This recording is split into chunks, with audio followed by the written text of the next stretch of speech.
தனிநபர் அரசு அனுமதி இல்லாமல் லைசென்ஸ் இல்லாமல் வட்டிக்கு பணம் கொடுப்பது சட்டப்படி குற்றமா? அப்படி வட்டிக்கு கொடுத்தால் என்ன தண்டனை? வட்டிக்கு பணம் கொடுத்து வாங்குவதை முறைப்படுத்துவதற்காக ஒவ்வொரு மாநிலமும் தனியாக சட்டம் கொண்டு வந்துள்ளது. அதில் தமிழ்நாடு 1957 லிருந்து வட்டிக்கு பணம் கொடுப்பதை நெறிப்படுத்தும் சட்டம் தமிழ்நாடு மணி லெண்டர்ஸ் ஆக்ட் 1957 நடைமுறையில் உள்ளது. அதன்படி வட்டிக்கு பணம் கொடுப்பதை தொழிலாக நடத்துபவர்கள் முறைப்படி தாசில்தாரிடம் அனுமதி பெற்று நடத்த வேண்டும். இது தனி நபர் கூட்டாக பங்குதாரர்களாக நடத்தலாம்.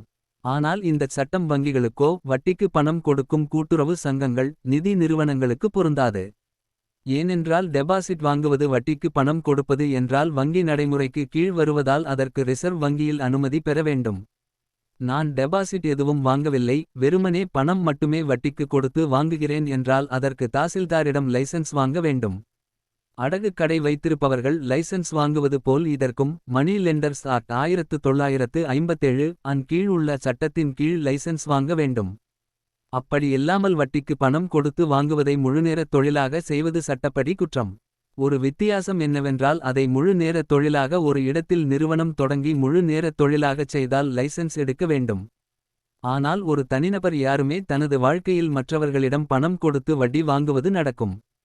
தனது நண்பர்களுக்கு உறவினர்களுக்கு வாழ்க்கையில் பணத் தேவைக்கு உதவும்போது பணம் கொடுத்து வட்டி வாங்குவது வழக்கமாக இருக்கும். அவர்களை முழு நேர தொழிலாக நாம் எடுத்துக்கொள்ள முடியாது.